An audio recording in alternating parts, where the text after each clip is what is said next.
नमस्कार। स्वागत है आप सभी का हमारे आज के इस कार्यक्रम में। आज हम चर्चा करेंगे मंगल के गोचर के बारे में। मंगल का गोचर जब भी होता है तभी मैं इसकी विस्तृत चर्चा आप सभी के समक्ष लेकर के आती हूँ, इसलिए क्योंकि मंगल एक विशेष ग्रह है। मंगल एक ऐसे विशेष ग्रह हैं जिनके पास दो विशेष दृष्टियाँ हैं। जैसे गुरु और शनि के पास है, तो जैसे गुरु और शनि का गोचर हम विस्तार से उसकी चर्चा करते हैं, उसी तरह मंगल के गोचर की भी हम इसीलिए विस्तार से चर्चा करते हैं, क्योंकि इसका जो पढ़ने वाले जो इसके प्रभाव हैं वो काफ़ी ज़्यादा प्रभाव इसके पड़ते हैं, क्योंकि जिन जिन भावों पे इसकी दृष्टि जाती है वहाँ पे भी इस ग्रह का अच्छा या बुरा जैसा भी प्रभाव पड़ता है। इसीलिए इसके जो प्रभाव हैं राशि विशेष में गोचर करने के, इसका विस्तार से चर्चा करना आवश्यक हो जाता है। इसके साथ ही मंगल शक्ति, पराक्रम, उत्साह, साहस, शौर्य, अग्नि के कारक होते हैं। इसके साथ ही क्रोध के भी कारक मंगल होते हैं। जहाँ भी कहीं आपको रण भूमि में जो साहस दिखाना होता है, अगर रण क्षेत्र को जीतना होता है तो उसके कारक मंगल ही होते हैं। तो इसलिए हम मंगल के गोचर की विस्तार से चर्चा करेंगे। तो 16 जनवरी 2022 को मंगल का गोचर अपनी वृश्चिक राशि से निकलकर धनु राशि में होने जा रहा है। कल ये गोचर होगा धनु राशि में मंगल का, और इसके प्रभावों की चर्चा आज हम मेष राशि से कन्या राशि तक के जातकों के लिए हम चर्चा करेंगे। कल हम आगे इस चर्चा को बढ़ाएंगे, क्योंकि ये चर्चा काफ़ी चूँकि विस्तार से रहेगी, इसलिए हम एक बार में 6 राशि तक का हम के बारे में हम चर्चा करेंगे। तो सबसे पहले हम बात करेंगे अपनी पहली राशि के बारे में, मेष राशि के बारे में। मेष राशि वाले जातकों के लिए तो मंगल लग्नेश ही होते हैं। लग्नेश और अष्टमेश दो राशियां चूँकि मंगल के पास हैं, मेष और वृश्चिक, इसलिए ये सभी राशि वाले जातकों के लिए दो दो भावों के स्वामी होंगे। जैसे मेष राशि वाले जातकों के लिए लग्नेश व अष्टमेश होकर के मंगल नवम भाव में गोचर करेंगे। और लग्नेश का जब नवम भाव में गोचर होता है तो जाहिर सी बात है भाग्य में इससे अपार वृद्धि होती है, धार्मिक भावना बढ़ जाती है कहीं ना कहीं। तो मेष लगन वाले लोग या मंगल से बहुत पूजा पाठ की जैसी भावना उत्पन्न नहीं होती, लेकिन दान धर्म दया की जो भावना है, या कहीं ऐसी यात्रा जो धार्मिक यात्रा कही जाए, ऐसी यात्राओं को करने की इच्छा या संयोग अवसर प्राप्त होते हैं।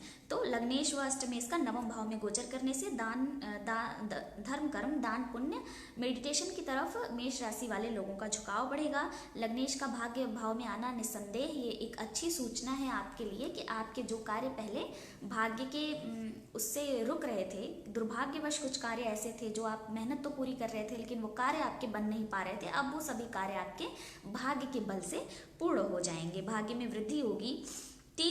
इसकी 3 दृष्टियां हैं। एक दृष्टि तो सभी ग्रहों के पास है, सप्तम दृष्टि, लेकिन इसके पास जो 2 विशेष दृष्टियां हैं, चतुर्थ और अष्टम, वो भी विशेष दृष्टि मंगल को प्राप्त है, और इन 2 दृष्टियों की चर्चा हम करेंगे। तो ये जो 3 दृष्टियां हैं, इसमें से पहली दृष्टि मंगल की जो चतुर्थ दृष्टि है, ये यहाँ से द्वादश भाव पे पड़ेगी, जिससे खर्च की अधिकता रहेगी, विवाद और मुकदमे आदि ये ऐसी चीज़ें एक्टिव हो जाएंगी। अगर आप पहले से आपके ऊपर कोई मुकदमा नहीं चल रहा तो आप इन ऐसी चीज़ों से बचने का प्रयास करिए, यानी झगड़ा झंझट और मुकदमे से बचने का प्रयास करिए। गैर कानूनी कार्य को किसी भी कार्य को गैर कानूनी तरीके से करने की आपकी रुचि बढ़ेगी, चूँकि आपके भाग्य भाव में मंगल आ भी गए हैं। तो कोई ऐसा कार्य आपका रहा होगा जो अभी फंसा पड़ा है, हो नहीं पा रहा, तो उसको कोई करने का कोई ऐसा तरीका आपको दिखाई देगा जो गैर कानूनी होगा, तो इसको करने से भी आप बचिए। ऐसे कार्यों में भी आपकी रुचि बढ़ेगी। यात्रा से लाभ होगा, पराक्रम में वृद्धि होगी, भाग्य का सहयोग प्राप्त होगा। यहाँ पे बैठे मंगल की सप्तम दृष्टि तृतीय भाव पे पड़ने से पराक्रम में अपार वृद्धि होगी। तो आपके अभी तक जो भी कार्य आपके रुके हुए दिखाई दे रहे थे, वो सभी कार्य आपके पूर्ण हो जाएंगे। इसके साथ ही भाई बहनों का सहयोग आपको प्राप्त होगा। भाई बहनों को भी कुछ लाभ होगा, भाई बहनों के लिए भी कुछ अच्छा, आपके गोचर में नवम मंगल आने से कुछ अच्छा होगा। जो विद्यार्थी वर्ग है उनके लिए भी ये नवम का जो मंगल है, इसका गोचर काफ़ी अच्छा सिद्ध होगा, क्योंकि नवम भाव को हम कहीं ना कहीं हायर एजुकेशन से जोड़ करके देखते हैं। विद्या के लिए उत्तम रहेगा। यहाँ पे बैठे हुए मंगल की एक अष्टम दृष्टि चतुर्थ भाव पर पड़ेगी, जिससे हालांकि ये नीच दृष्टि पड़ेगी लेकिन फिर भी इससे भूमि भवन का वाहन के लिए तो नहीं कह सकते, विशेषकर जो मंगल है ये भूमि के लिए ज़्यादा जिम्मेदार ग्रह माना जाता है। तो भूमि का लाभ, अगर आपकी कहीं कोई भूमि फंसी हुई थी या कोई भूमि आप लेना चाह रहे थे, काफ़ी समय से ले नहीं पा रहे थे, तो वो कार्य अब आपका हो जाएगा और भूमि भवन का आपको लाभ होगा। परिवार में संतोष का वातावरण रहेगा। परिवार में जो आपके अगर इसके पहले कोई मतभेद, कोई उलझने चल रही थी तो वो इस समय सभी सुलझ जाएंगी। तो मेष राशि वाले जातकों के लिए एक बहुत अवसर लेकर के आ रहा है ये नवम भाव का मंगल, क्योंकि इसके पहले मेष राशि वाले जातकों के लिए मंगल अष्टम भाव में आकर गोचर कर रहे थे, जिससे कि कुछ समस्याएं सामने दिखाई दे रही थी। कुछ समय के बाद कोई ना कोई समस्या सामने आ जा रही थी। अब उन सभी चीज़ों से आपको निजात मिल जाएगी और नवम भाव के मंगल से आपके सभी कार्य सिद्ध हो जाएंगे। तो मेष राशि वाले जातकों के लिए बहुत ही अच्छा अवसर है। आप चाहें तो कोई नया कार्य, जो आपके मन में कोई नई योजना चल रही है, तो आप उसको पूर्ण करने के लिए आप तैयार हो जाइए। आगे हम बात करेंगे वृषभ राशि वाले जातकों के बारे में। वृषभ राशि वाले जातकों के लिए द्वादशेश व सप्तमेश होकर के मंगल कोई बहुत कारक ग्रह तो नहीं होते। सप्तम तो चूंकि मारक ही होता है और द्वादश भाव को भी कोई बहुत अच्छा नहीं माना गया है। इससे द्वादश भाव में जो क्षमा चाहते हैं अष्टम भाव में मंगल का गोचर हो रहा है वृषभ राशि वाले जातकों के लिए। अष्टम भाव में मंगल का आना परेशानियों को बढ़ाने वाला होगा। कहीं ना कहीं आकस्मिक दुर्घटना या आकस्मिक रूप से कोई बुरी सूचना मिलने की संभावना रहेगी।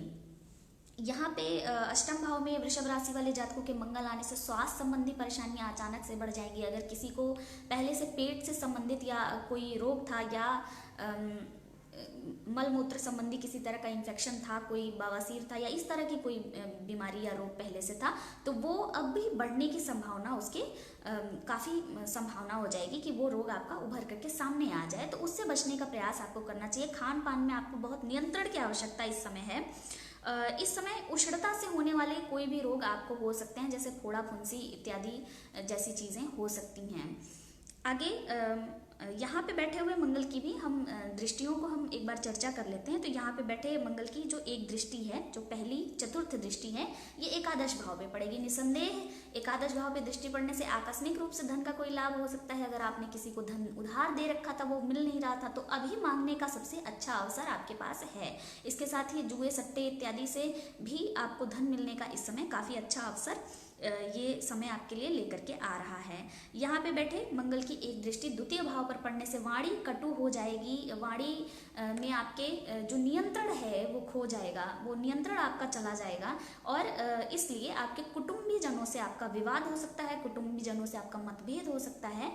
इस तरह की समस्या देखने में आ सकती है। तो वृषभ राशि वाले जातकों के लिए अच्छा ये होगा कि अपने वाणी पे नियंत्रण रखेंगे जितना अधिक, उतना ही उनके साथ जो समस्या खड़ी होने की संभावना बन रही है वो संभावना घटेगी। यहाँ हम देखेंगे कि जो लाभ भाव पे दृष्टि पड़ रही है, इससे लाभ के मार्ग आपके प्रशस्त होंगे। इसके साथ ही बड़े भाई से मतभेद हो जाएगा, तो इससे आपको बचना है। क्योंकि आप वाणी आपकी कटु हो जाएगी और वाणी कटु होने से कुटुंबी जनों से मतभेद होगा। तो ऐसे समय में किसी से भी मतभेद होना एक स्वाभाविक सी बात है कि अगर आप खराब बात बोलेंगे तो वो किसी को भी अच्छी नहीं लगेगी। तो इसलिए वाणी पे नियंत्रण रखिए, ये आपके लिए सबसे ज़्यादा जरूरी होगा। यहाँ पे बैठे मंगल की एक दृष्टि तृतीय भाव पे पड़ेगी, जिससे पराक्रम की वृद्धि तो होगी लेकिन छोटे भाई बहनों से भी मतभेद हो जाएगा। यानी पारिवारिक वातावरण के बिगड़ने की पूरी संभावनाएं वृषभ राशि वाले जातकों के लिए दिखाई दे रही हैं। इस दौरान आपके जीवन साथी से भी आपका कुछ मतभेद हो सकता है, जीवन साथी का स्वास्थ्य बिगड़ सकता है, या हो सकता है किसी बात को लेकर के वाद विवाद हो जाए, या पहले से यदि कोई ऐसा मामला अगर चल रहा था जीवन साथी के साथ, कोर्ट कचहरी तलाक मुकदमा, तो इस समय उसके बिगड़ने की संभावनाएं बढ़ जाएंगी। इस समय तृतीय भाव पर दृष्टि पड़ने से भाई से आपको भी असंतोष होगा और भाई का जो पक्ष है वो भी खराब होता रहेगा। यानी आपसे संबंधों में कटुता आएगी। पराक्रम में वृद्धि तो होगी लेकिन अचानक से झगड़ा झंझट विवाद होने की संभावनाएं रहेंगी। इसके साथ ही वाहन से दुर्घटना होने की संभावना भी रहेगी। तो वृषभ राशि वाले जातकों के लिए जहां इस मंगल के गोचर को मैं जिस तरह से खराब देख रही हूँ, इसके लिए मैं ये कहूंगी कि जितना हो सके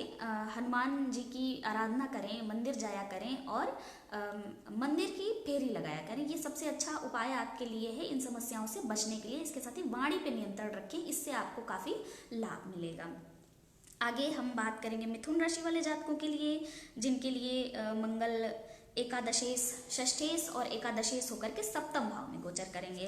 तो मिथुन राशि वाले जातकों के लिए भी मंगल कोई बहुत विशेष कारक ग्रह नहीं होते हैं, लेकिन फिर भी सप्तम में आया हुआ मंगल कहीं ना कहीं व्यापार वाणिज्य के लिए काफी अच्छा संकेत देता है। यहाँ पर सप्तम भाव में बैठे हुए मंगल से पत्नी को कष्ट, व्यापारिक संबंधों पर नकारात्मक प्रभाव पड़ेगा, असंतोष का, मन में असंतोष का पैदा होना, मन में गलतफहमी का पैदा होना, इस तरह की चीजें मिथुन राशि वाले जातकों को दिखाई देंगी। लेकिन मिथुन राशि वाले जातकों के लिए वर्तमान समय में अच्छी जो बात है वो ये है कि नवम भाव में पहले से ही गुरु हैं, इसलिए इस मंगल का जो नकारात्मक प्रभाव है वो थोड़ा कम पड़ेगा। इसके साथ ही ढैया चल रही है मिथुन राशि वाले जातकों के ऊपर, तो ढैया से भी परेशानी पहले से ही है, और अब ये सप्तम में मंगल आकर के जल्दबाजी को बढ़ाएगा, तीव्रता को बढ़ाएगा, और कहीं ना कहीं झुंझलाहट, झल्लाहट और क्रोध को बढ़ाने के लिए ये मंगल जिम्मेदार होगा। लेकिन ऐसा नहीं है कि सप्तम में आए हुए मंगल के सिर्फ नुकसान ही हैं, लाभ भी हैं। व्यापार से लाभ होगा, व्यापारिक यात्राएं होंगी, व्यापारिक यात्राओं से भी आपको लाभ होगा। हम दृष्टि की बात कर लेते हैं। यहाँ पे बैठे मंगल की जो चतुर्थ दृष्टि है वो दसम भाव पे जब पड़ेगी, तो नौकरी की यदि कोई बात चल रही थी या आप किसी प्राइवेट सेक्टर में नौकरी ढूंढ रहे थे, तो यहाँ पे आपको सफलता मिलने की संभावनाएं बढ़ जाएंगी। नौकरी में आपको सफलता मिलेगी। सरकारी कार्य यदि कोई रुका हुआ था तो सरकारी कार्यों में भी आपको सफलता मिलेगी। यहाँ पे बैठे मंगल की जो सप्तम दृष्टि है, लगन पर पड़ने से जल्दबाजी, क्रोध और झुंझलाहट, ये चीजें बढ़ जाएंगी। इस पे आपको नियंत्रण रखने की आवश्यकता है। यहाँ पे बैठे मंगल की अष्टम दृष्टि द्वितीय भाव पर पड़ने से, कुटुंब भाव पे पड़ने से, जहां एक तरफ आपकी वाणी कटु हो जाएगी, वहीं कुटुंबी जनों से मतभेद होने की संभावनाएं भी बढ़ जाएंगी। तो लेकिन धन के लिए इस गोचर को मैं अच्छा देख रही हूँ। व्यापार में थोड़ा बहुत मामूली परेशानी देखने में आ सकती है, लेकिन ऐसा नहीं है कि व्यापार घाटे में जाएगा। व्यापार में इस दौरान आपको लाभ होगा। तो मिथुन राशि वाले जातकों के लिए ये गोचर हम कह सकते हैं ना बहुत अच्छा है ना बहुत खराब है। हनुमान जी की आराधना करने की आवश्यकता आपको भी है। आगे हम चर्चा करेंगे कर्क राशि वाले जातकों के लिए। कर्क राशि वाले जातकों के लिए पंचमेश व दशमेश होकर के षष्ठ भाव में मंगल गोचर कर रहे हैं। छठे भाव में गोचर करने से छठे भाव का मंगल बहुत अच्छा माना जाता है, क्योंकि प्रतियोगी परीक्षाओं के लिए बहुत ही अच्छा है। ऋण अगर आपने किसी से ले रखा था या कोई लोन ले रखा था, उसको चुकाने के लिए ये समय बहुत अच्छा है। शत्रु पर विजय प्राप्त करने के लिए, मुकदमे अगर चल रहे थे उस पर विजय प्राप्त करने के लिए ये समय बहुत ही अच्छा सिद्ध होने वाला है। रोग रिपु ऋण से मुक्ति मिलेगी, और विद्यार्थियों के लिए भी ये समय काफी उत्तम होने वाला है, क्योंकि छठा भाव कंपटीशन का भाव है। जब कॉम्पिटिटिव एग्जाम्स में जब सफलता मिलेगी तो विद्यार्थियों के लिए भी ये समय काफी उत्तम दिखाई पड़ रहा है। यहाँ पे बैठे मंगल की जो दृष्टियां हैं उसकी हम चर्चा कर लेते हैं। जो चतुर्थ दृष्टि है वो नवम भाव पे पड़ने से भाग्य में वृद्धि होगी, और भाग्य में वृद्धि होने से आपके जो कार्य पहले रुक रहे थे वो सभी कार्य अब आपके आसानी से संपन्न हो जाएंगे, यानी कि बिगड़े कार्य आपके बनेंगे। यहाँ पे बैठे मंगल की एक दृष्टि द्वादश भाव पे पड़ेगी, जिससे धन का अपव्यय होगा, विवाद बढ़ेगा, कष्टकारी यात्राएं हो सकती हैं। लेकिन दिया हुआ धन, अगर आपने किसी को धन दिया था तो इस समय मांगने का सबसे उचित समय है। आप चाहें तो अपना धन मांगेंगे तो आपका धन आपको प्राप्त हो जाएगा। यहाँ पे बैठे मंगल की अष्टम दृष्टि लगन पर पड़ने से थोड़ी समस्या आ सकती है।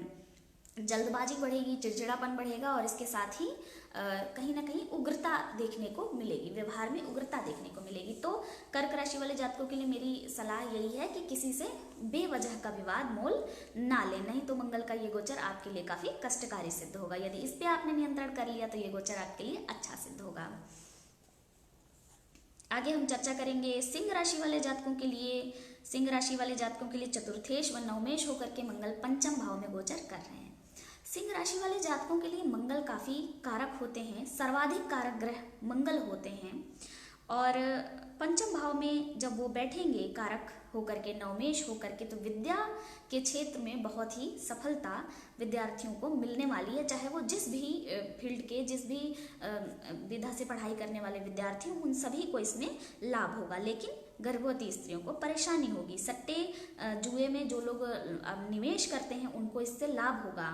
इसके साथ ही धन का लाभ होने की संभावनाएं बढ़ जाएंगी। रिसर्च के फील्ड का यदि कोई विद्यार्थी हैं उनको भी लाभ होगा इससे। इलेक्ट्रॉनिक्स के फील्ड में यदि कोई कोशिश कर रहा था कहीं पे एडमिशन के लिए या किसी तरह की कोई और डिग्री लेना चाह रहा था तो उसके लिए भी ये पंचम का गोचर सिंह राशि वाले जातकों के लिए बहुत ही अच्छा सिद्ध होने वाला है। लेकिन प्रेम संबंधों में खटास आ सकती है क्योंकि मंगल उग्र ग्रह हैं, पंचम में आने से भावनाओं पे बहुत बुरा असर पड़ेगा। इसके साथ ही कहीं ना कहीं संदेह उत्पन्न होने की संभावना बढ़ेगी।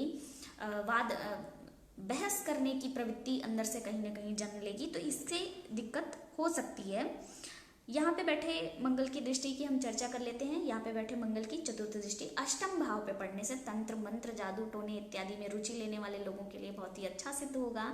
इसके साथ ही आकस्मिक धन का लाभ होगा। रिसर्च फील्ड के विद्यार्थियों के लिए ये अष्टम पे दृष्टि मंगल की बहुत ही उत्तम सिद्ध होगी और रिसर्च के जो कार्य जिन लोगों के रुके हुए थे वो सभी पूर्ण हो जाएंगे या रिसर्च के फील्ड में आपको कुछ नया हासिल हो सकता है। प्रोग्रेस होगी, रिसर्च में प्रोग्रेस हो सकती है आपके। यहाँ पे बैठे मंगल की एक दृष्टि सप्तम दृष्टि लाभ भाव पर पड़ने से धन का लाभ होने की संभावनाएं हैं। व्यापार व्यवसाय में आपको लाभ होने की संभावना, कोई नई योजना थी अगर व्यापार से जुड़ी हुई तो इस समय उसको आगे बढ़ाने के लिए सबसे उत्तम समय आपका है। धन का लाभ होगा, व्यापार में वृद्धि होगी और एकादश भाव पे दृष्टि पड़ने से नए व्यापार के शुरू होने की संभावनाएं भी बनेगी। आगे द्वादश भाव पर अष्टम दृष्टि मंगल की जो पड़ रही है इससे यात्राएं भी होंगी और यात्रा से लाभ भी होगा, परंतु यात्रा में कष्ट होगा, यानी कि यात्रा करते समय आपको कुछ कष्ट होगा। उसके पश्चात यात्रा का जो फल होगा वो आपके लिए अच्छा साबित होगा। संभवतः उग्र स्वप्नों का दिखना, ऐसे भी फल देखने में आ सकते हैं। धन का किसी भी कारण से हो सकता है आप यात्रा करें, उस कारण से आपके धन का व्यय होने की एक का मार्ग बन रहा है कि धन का व्यय इस दौरान आपका अधिक रहेगा। जो भी मैं ये कहना चाहती हूँ कि जो भी सिंह राशि वाले जो भी जातक इस वीडियो को देख रहे हैं वो कृपया कर इस तथ्य को जरूर या तो मुझे पर्सनल मैसेज करके बता दें या कमेंट बॉक्स में कमेंट करके बता देंगे कि इस 45-50 दिनों के बीच में क्या किसी को उग्र स्वप्न दिखाई दे रहे हैं, जैसे कि मारपीट का होना, आगजनी का होना, आग का जलना, लोगों का इधर उधर भागना या चिल्लाना, इस तरह के स्वप्न यदि किसी को दिखाई दें तो कृपया कर मुझे सूचित करें। आगे हम चर्चा करेंगे कन्या राशि वाले जातकों के बारे में। कन्या राशि वाले जातकों के लिए मंगल कोई बहुत कारक ग्रह नहीं होते हैं और इसके साथ ही चतुर्थ भाव में किसी भी ग्रह का गोचर अच्छा नहीं माना जाता। चतुर्थ और अष्टम भाव में कोई भी ग्रह जब गोचर करता है तो हम उसको खराब ही मानते हैं। इसके साथ ही मंगल यहाँ तृतीयेश और अष्टमेश जो कि दोनों ही भाव खराब हैं होकर के चतुर्थ भाव में जब मंगल गोचर करेंगे तो पहले तो ये हम चर्चा कर लें कि मंगल चतुर्थ भाव में दिग्बल से विहीन हो जाते हैं।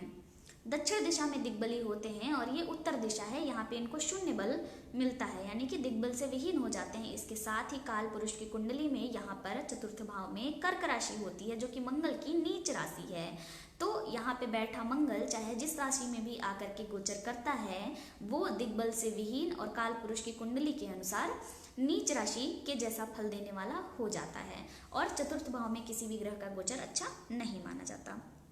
तो तृतीयेश व अष्टमेश होकर चतुर्थ भाव में गोचर मंगल करेंगे जिससे परेशानियां बढ़ेंगी, माता के स्वास्थ्य में गिरावट आएगी, पारिवारिक संबंधों में मनमुटाव उत्पन्न होगा, मानसिक अशांति रहेगी, लेकिन भूमि का लाभ होगा। यदि कोई भूमि आपने देख रखी थी वो आप ले नहीं पा रहे थे तो इस दौरान भूमि का लाभ होने की संभावनाएं आपको बढ़ जाएंगी। दिग्बल से विहीन होने से ऐसा मंगल माता के साथ संबंधों को खराब कर देता है अथवा माता के सेहत में परेशानी खड़ी कर देता है।